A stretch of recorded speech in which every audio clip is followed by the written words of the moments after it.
stories will thrive.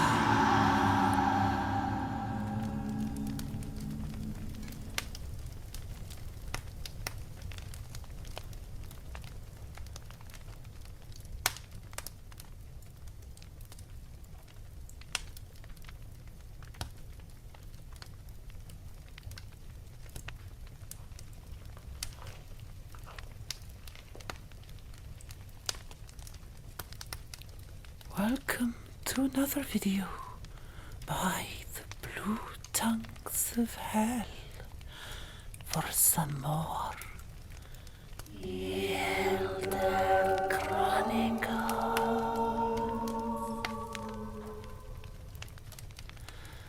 This chapter is called Vinegar Visitors.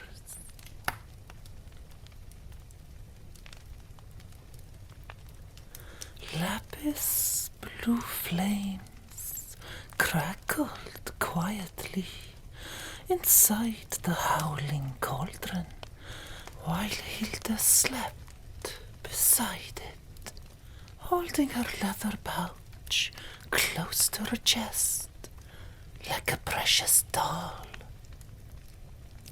The floor wasn't hard and almost felt alive, faintly adapting its shape to Hilda's. Sunne stood over her, his face bathed in trembling blue shadows. Her tender neck, that bulging vein, one swipe and all her innards are mine. Focus, Sunne, said the Norn monarch from another part of Bloody Hoof Caves.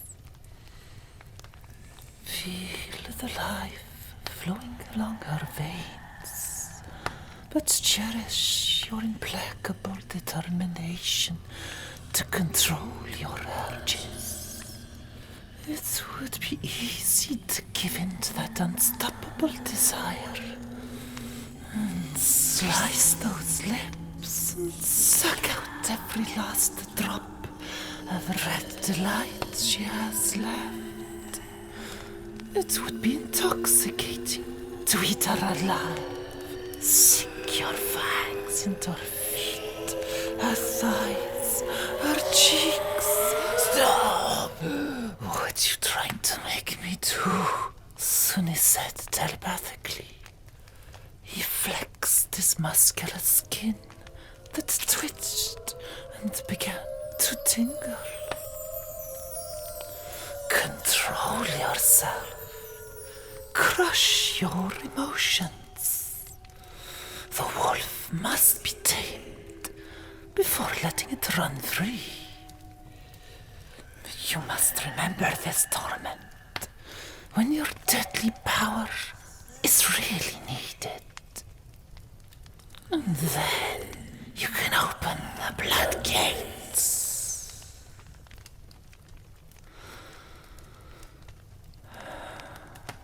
Sunne took a deep breath and watched Hilda's chest move up and down. He pictured the blood pumping in and out of her heart, spreading through her shiny arteries to every supple muscle of her delectable body.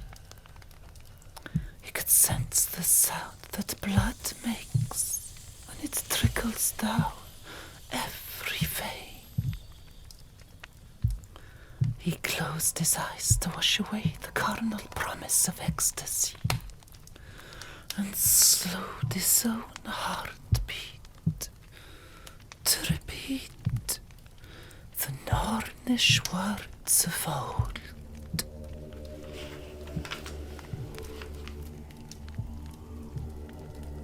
When the blood from Eikthirnir's antlers floweth indigo worms on fire, whisper the calm of rising red moons.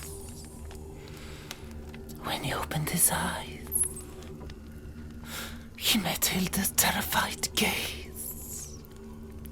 The reflection of blue flames swayed in the chalk of her eyes like reeds of seaweed being combed by the waves. Hilda remained silent, staring back at the young lad looming over her. He hawked and said, "You don't remember me, do you?" The sweet boy with the golden apple. Did you keep it? Sunny gulped, avoiding the sight of a violet blue vein bulging in her neck.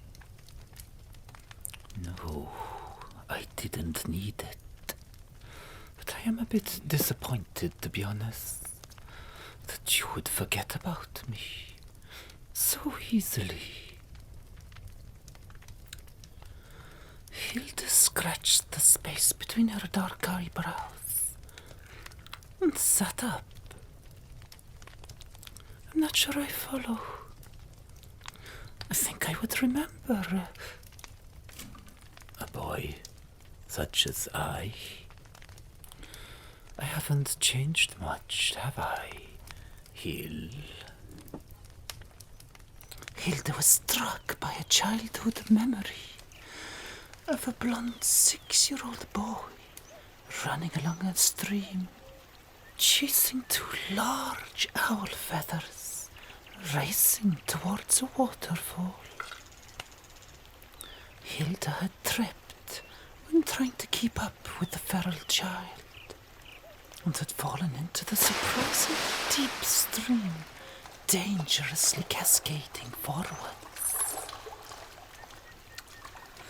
The boy didn't flinch when he heard her cry, and dived in after her, saving the girl from breaking her bones on owl-talon rocks below the waterfall. On the mossy shore, she remembered how he stared into her polished eyes through dewy, spider-like, long lashes. She felt his heartbeat drumming away in his arms, and was snatched out of euphoric reverie when something bit her back. When she screamed, Sunne dropped her, pretending to search for the snake or ferret that had been lurking in the heather bushes. She hadn't given those innocent times any thought for many a red moon.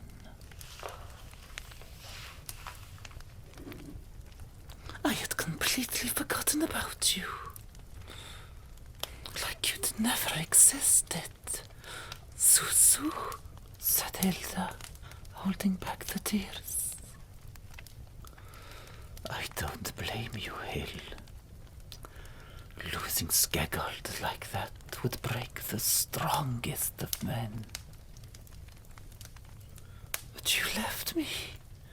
When Modir died, I never saw you again. Not once, she said, burrowing her head between her legs. I thought you'd been taken away too. I am sorry. Some things are over our heads. And believe me, you wouldn't have wanted me around back then. Careful, Kitsune, whispered Voluspa in his mind. She's remembering too much already. I know, Mother, replied Sunne. Too late for regrets, said Hilda, rubbing her back, where there should have been 3 small scars from whatever had actually clawed her by the stream. You haven't aged a bit. Apart from the charcoal tan, perhaps. What happened to you? All I can say, Hilda, is that we all have a part to play, don't we? Get some rest. There will be plenty of time for Katiogel feather races when the snow has thawed. Soon he left her alone by the fiery well and slipped into the maze of vibrant tunnels. In the depths of another peculiar giant ash root, Voluspa sat at a long wooden table. Her face wasn't sapphire blue from the hungry flames of a cauldron, but illuminated by a frame that shed strange light beams.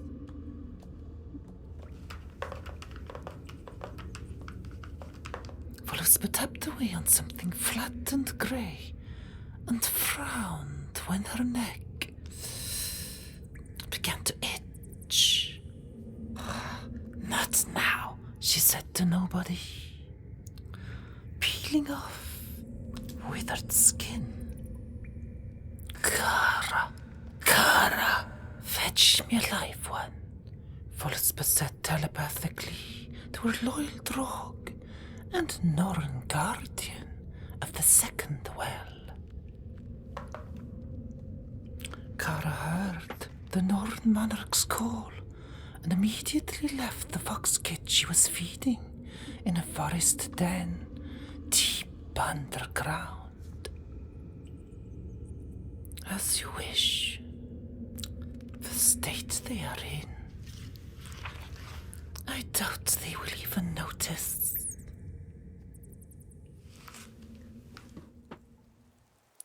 Defying their parents would ask them to stay safe within Gronelgar's walls. 3 9-year-olds roved the plains in search of adventure. They stumbled across a rusty hatchet stuck in a mossy skull and decided to reenact the fallen warrior's last battle. They soon bumped into other war trophies in what appeared to be a landfill with battered shields and broken weapons everywhere. Although nobody in their right mind would leave so much iron and material to waste, none of the young war heroes found it curious during these times of war. Despite being excited about the enchanted treasure from Nibelungen's lost forges, the youngsters weren't as lively as one would expect. They often let the hatchet lazily slip out of their weak hands and didn't even notice a weird creature ooze out of the rising mist. It crept up so close to the sleepy warriors that they should have smelled its flagrant breath. The smaller boy nearly wet himself when he pointed west with a shaking finger. Giant! The elder, scoffing, ended abruptly when she laid eyes on what the boy was so afraid of. It was there, only feet away. A genuine Jotun with violet snakes as hair. Later they would tell their parents it rode a wolf the size of an orca. To their friends they would vaunt about their bravery, how they cut through the rider's viper reins with a hatchet from the Nibelungen Mountains and struck the wolf's skull before escaping. Get away they did, their effort to rush back to their playing grounds near the town walls turned into a mopey walk. When they got to their oak tree headquarters, none could muster up the energy to cry or throw the prized hatchet towards the trunk. Gunnar stood against the wall, clad in grey to blend in, and glanced at them struggling to speak or climb up the twisted oak branches. Like the creature from the mist, none of the children had seen him, and none had spotted a fox either, slinking through the tall grass behind the oak tree. One of those smelly piglets up there might need a little nudge. The other two will run to Modir, and I can pick up the pieces, thought Kara, overconfident that the villagers would be in a muzzy enough state from the poisoned mist. She was so focused on the attack that she didn't hear the whistle of a spinning club before the latter struck her head. Ah, got you, cried Gunnar. The taller boy slid down from the trunk he was trying to climb and looked at the king's advisor dumbly. Fools. You wouldn't know danger if it hit you in the face. I just saved you from this rabid fox. Gunnar grabbed the unconscious animal by the scruff of the neck and shoved it pesteringly into their faces. He opened its jaws and displayed the bloody saliva dripping through Kara's teeth. One bite, and you'd be Gunnar's. The kids looked up at him listlessly, as if he were giving a boring lesson in navigation. Now scram! Gunnar bellowed, whacking one of them on the behind with his blood-stained wooden club. Now, let's see if Gunnar struck gold today. Not a very clever Huldra, are you? Hunting dopey children in the middle of the day? Thought Gunnar, swinging a large sack over his shoulder. Far too big for the fox it contained. The nerve. Further west stood a pale castle that King Jarl and Queen Asgard were very keen on having repainted. Even when the moon was full, the dragon's tooth had lost its dazzle, and more paint would have to be produced. Ghostly-faced gothy priests in their winter-white robes ambled through town, ignoring the strong smell of vinegar stuck to every bit of skin, clothing, or building. In Helheim, white lead was made using sharp malt vinegar, and so it was hard to dislodge the aggressive scent from one's nostrils when living within the white walls.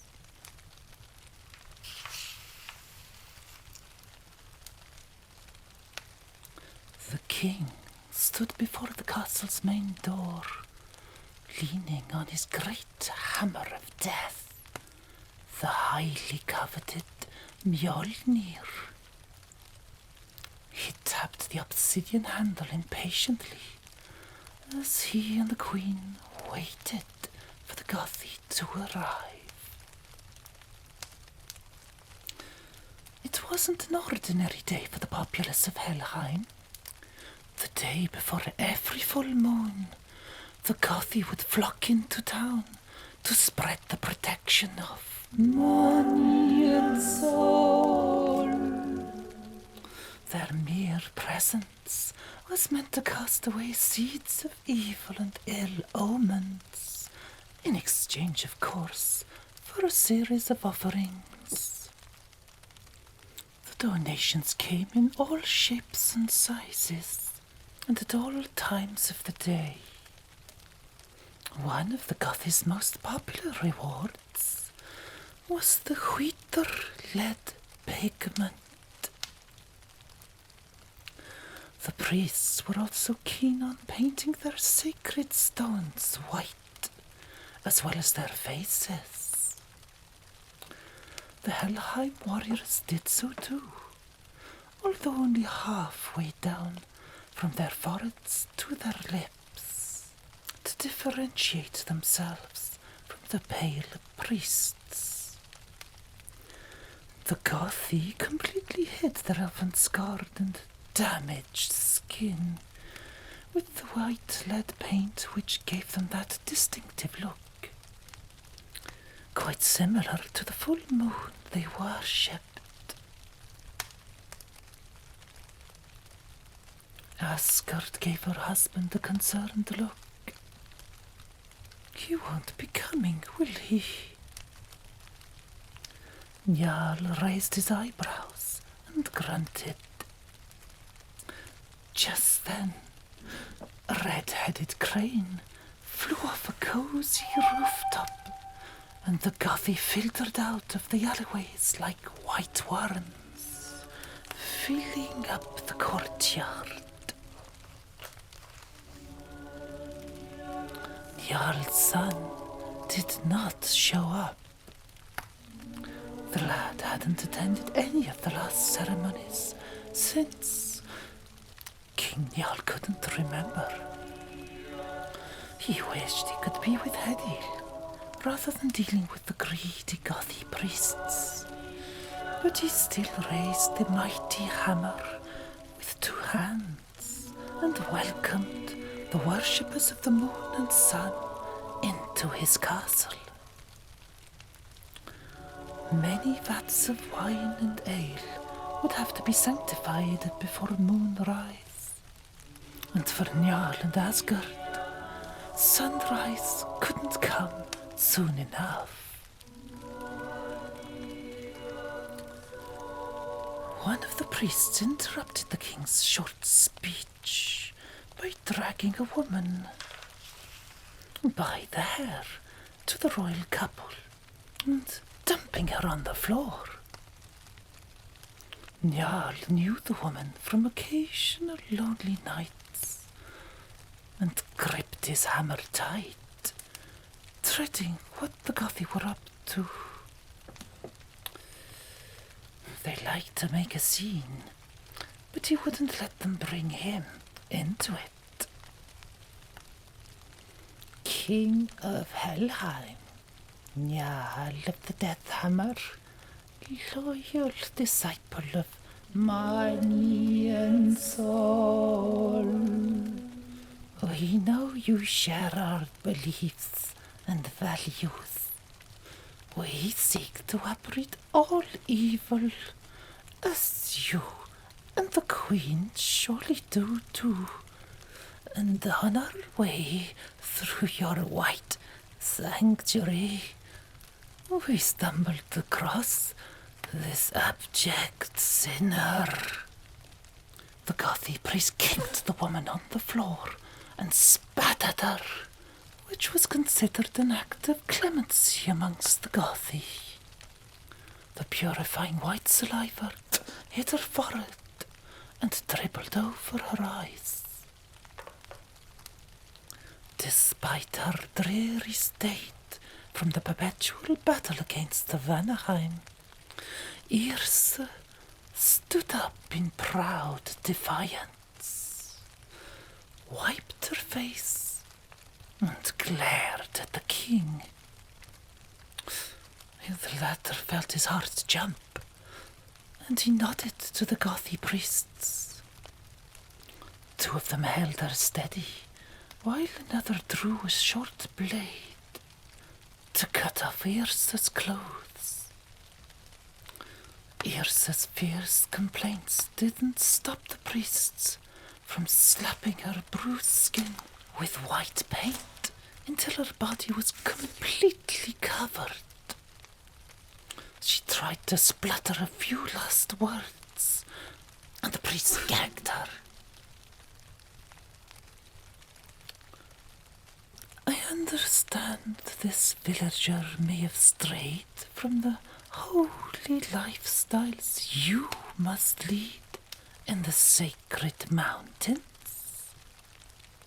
But perhaps she hasn't earned Sol's eternal wrath just yet, said Queen Asgard cautiously. I can assure you, Queen Asgard, that oral activities that might include singing and gossiping are of no concern for the men in white. But shaping one's lips to external organs in public is something I am absolutely certain your Highness does not condone. Am I wrong?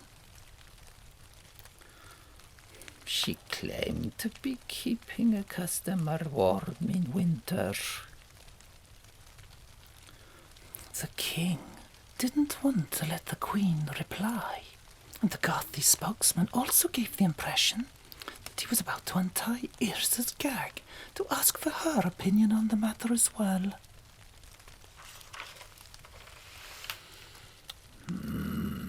Do what you must, growled King Jarl, banging the floor with his hammer. He decided to wait indoors while his sweet Yrsa was to be whipped with spiny fur stalks and hoisted up to hang from the high walls of Helheim. As snowflakes featherly fell from the slate skies, the chanting Gothi priests watched Yrsa's last tremors of life subside as they yanked a rope attached to a hook in her navel. The lower half of her body slit open, staining the walls with a gush of steaming bowels. Queen Asgard observed the foul scene from afar.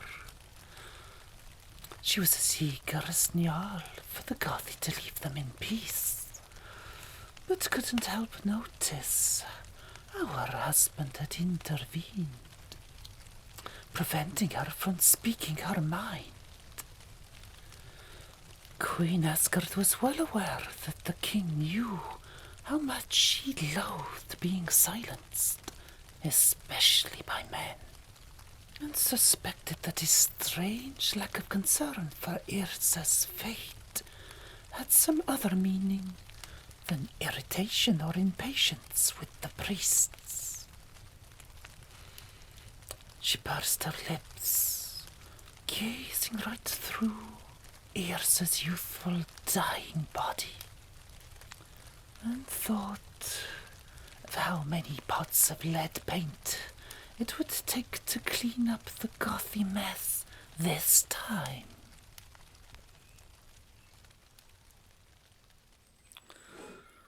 In Kyoko's Nebelwood prison, covered in snow, Asmund deemed the time auspicious to trudge into town to confront his Fadir, or rather butter him up a little before asking the king to free his beloved. In the midst of an argument between the two lovers over the subject of staying or fleeing, a faint ball of light was gradually inflating at the shrine's entrance. The increasing sound of snow being scooped foot away could be heard coming from the same direction. Asmund fetched his sword and stood protectively in front of Kyoko, anticipating a bear, or worse, to come burrowing down into their love nest. The iron door wasn't locked, and snow came tumbling through the gate as it swung open, clanging against the wall. Kyoko dug her nails into Asmund's legs, but he didn't brush her aside. A muscular Droog stood before them, clad in leather, darker than his moist grey skin. The beast glared at them for a silent moment, stretching its formidable claws in anticipation. As soon as Kyoko showed her face, from behind her vigilant bodyguard, the Droog suddenly appeared less tense. While making eye contact with Kyoko, the uninvited guest tilted his head as if recognizing the woman. Kyoko couldn't understand why, but she felt she knew who he was too.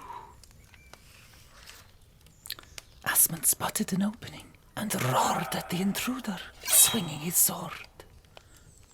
His blade only met the mound of snow on the ground, and the somehow familiar man had vanished. Later that morning, Asmund decided to leave. He locked the gate reluctantly to keep Kyoko safe and tunneled his way out of the shrine. Kyoko couldn't believe the man she trusted with her life had also made her a prisoner. He'd even thrown away a few hellsots she had kept to share with him. He didn't trust the Huldra. Such bravery, how heroic. A father's wrath beats a hellish sea snake any day of the week.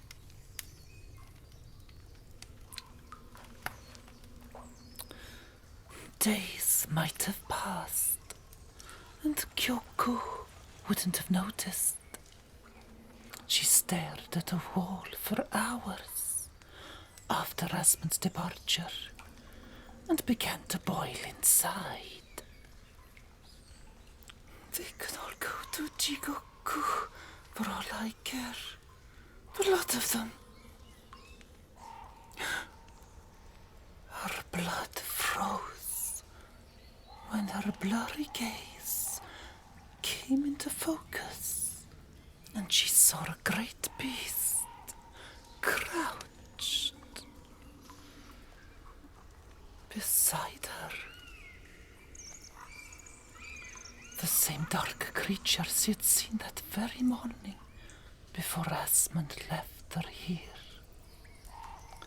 The ash-skinned man stared at the wall too, waiting for Kyoko to acknowledge his presence. You can't be. But they say you are the one who helped me. Kyoko heard the young man's voice in her head and shivered. He stealthily seized Kyoko's hand and touched a finger that had faint traces of teeth marks. Stroking her scar tenderly with his own grey fingers, he retracted his deadly claws. It's you, isn't it? The little kid Kara found in this shrine. Kyoko was convinced realized it was him. When he brushed his hairy skin against her, it almost felt appeasing. A tingle spread down her neck as she said, "How strong you have grown, Refer." So it is true, they wanted to call me Refer. I like that name. It reminds me of who I really am. A fox, not a damned human. Growled the Drog, letting go of Kyoko's finger. "A fox you will always be to me," said Kyoko in a trance. "But if you are half human, and you like to bite human meat, does that make you a cannibal?" She joked. I can switch to human shape, but that doesn't make me human. Yet, you hate the same way that we do. I thought the animal kingdom didn't do hate. Ask rabbits how much they love foxes, or sparrows how much they appreciate falcons. Refer scraped the floor with his barely visible claws. They said you could speak to the dead.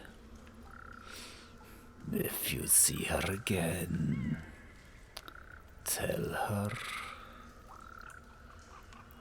Yes? Actually, I don't know what to say to a ghost. Your mother said you would do great things, Refer.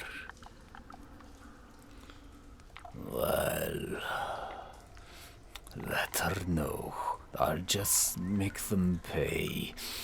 All of them, said Refer, visualizing those responsible for his parents' death. Every Vanheimer still breathing.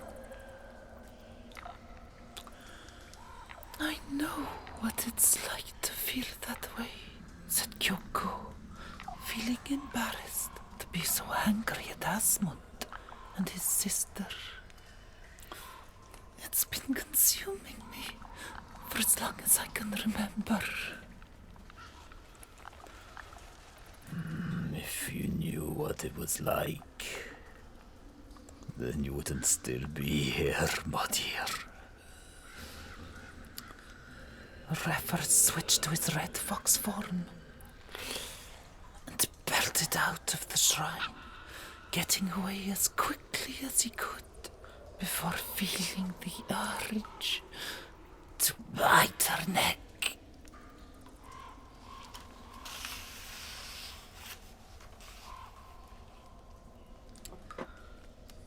Kyoko held on to the fading warmth of Refer's presence and continued to stare into an abyss through the cave wall.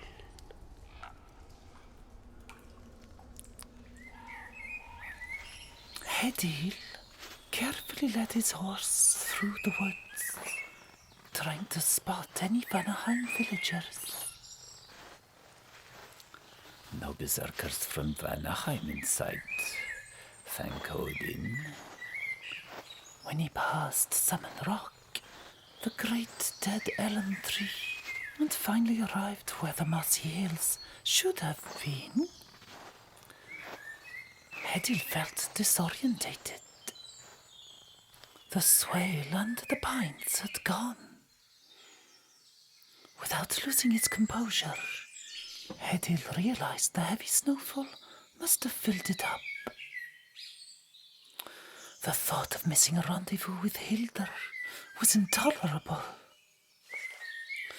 And what if she was trapped down there, The stress of being separated from his beloved raven by an act of God was challenging his nerves, and the enemy could ambush him at any moment. The cold wind lapped his cheeks, and Hedil scratched his dry skin erratically.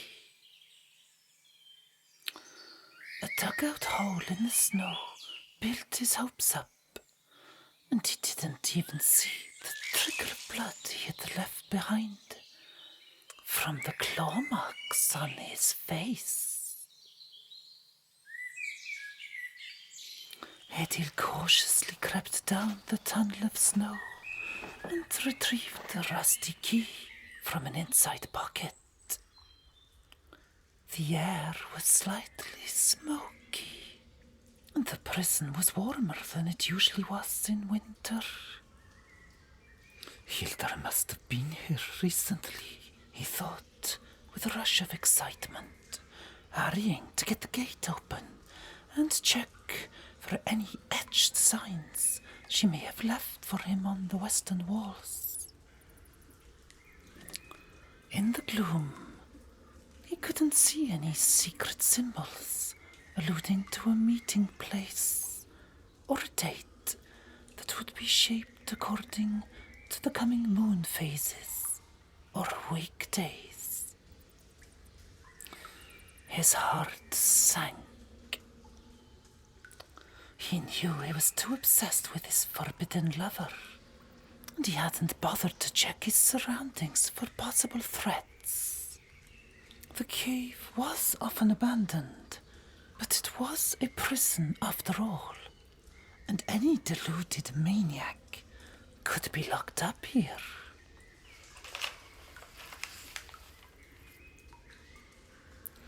When a female voice chirped out from the darkness, he was so petrified he lost his balance and hit his head against a wall. Cursing the soiled world of hell, he unsheathed his cleft sword and yelled at the shadows. Show yourself, fiend!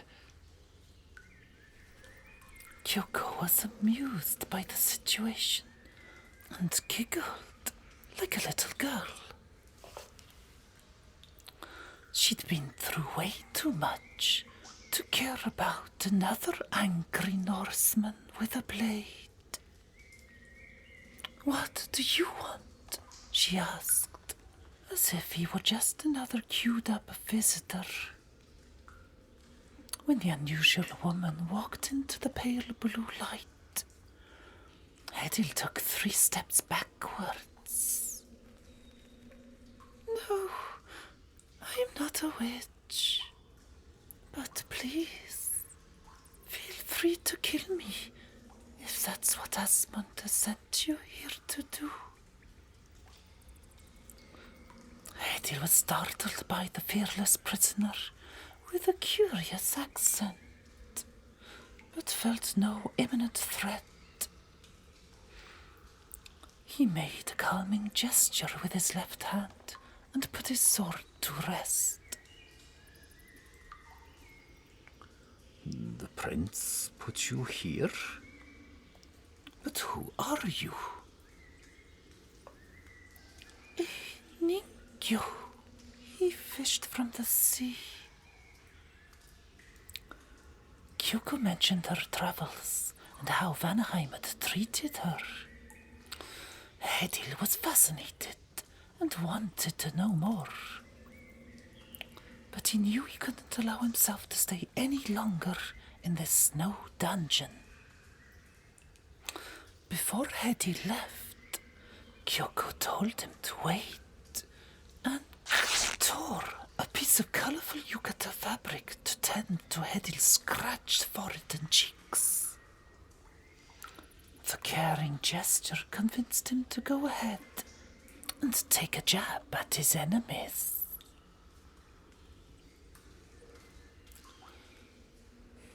Come with me, this Lady of the Snow.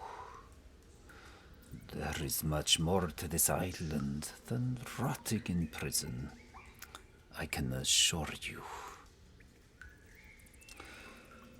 Kyoko didn't waste much time to consider her loyalty towards the jailers of Vanaheim and accepted the offer. Even if I know I can't trust you yet, I'm dying for some fresh air. So, thank you.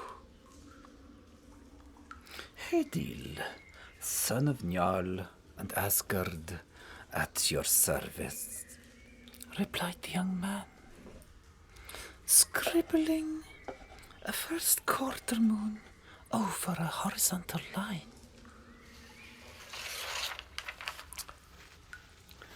Have you ever ridden a horse?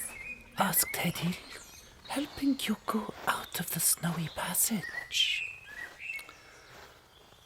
Something new to enjoy, she replied faint-heartedly, knowing she was about to betray her Asmund. All you need to do is hang on tight and watch us fly over Vigrid Plains into the night, he said, stroking his horse's neck. And that is exactly what they did, with Kyoko pressing her cheek against Hedil's back, as Nebelwood faded into the distance behind them.